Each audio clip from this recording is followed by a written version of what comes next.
So I was not originally intending to film this. Maylin and I have been working through the box pattern with the whoa backup voice signals, and I had decided to move on to adding the trot in hand to each cone.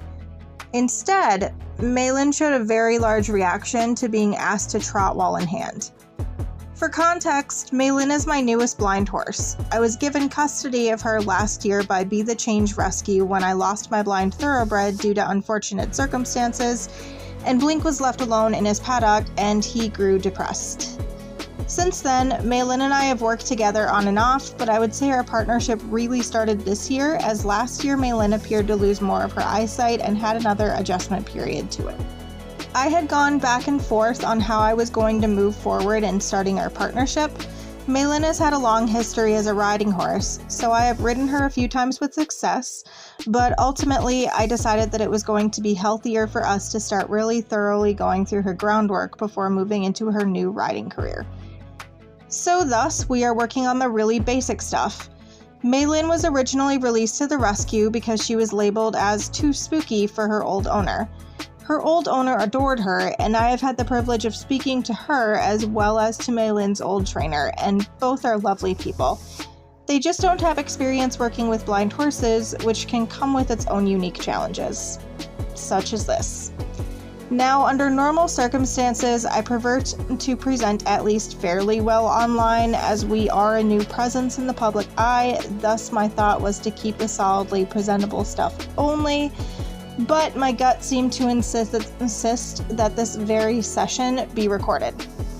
And well, I trusted when it was that insistent that perhaps it was God saying that someone needed to see this exact problem being worked through, when we haven't had enough presence online yet to have proper credibility. Of course. Jesus essentially called his disciples silly once for waking him up when their sailboat was about to capsize. And here we are. Maylin hasn't shown much of her spookiness since settling again with her new vision range, until now.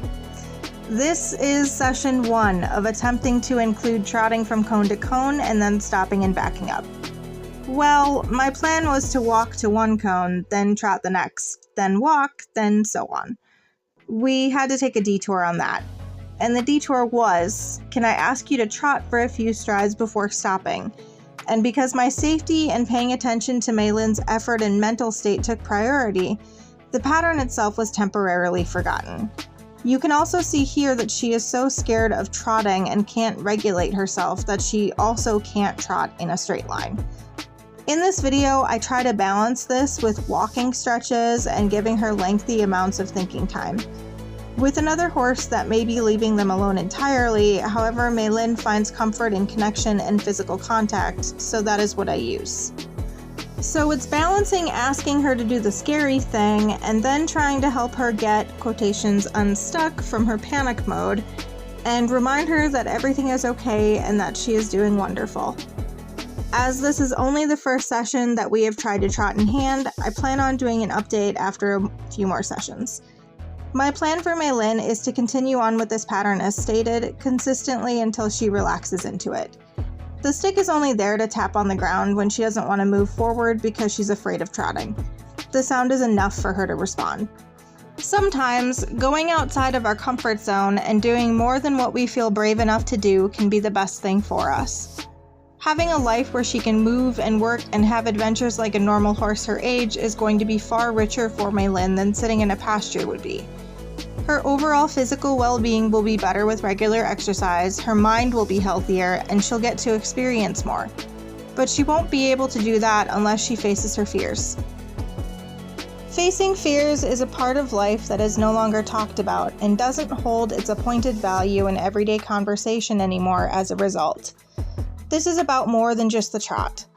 Whether Maylin gets onto a trailer in the event of an emergency, whether she can be caught when she doesn't feel like it to be loaded, and many other important circumstances ride on Maylin being able to move past fear and seek connection. The Bible's most repeated instruction to us is do not be afraid.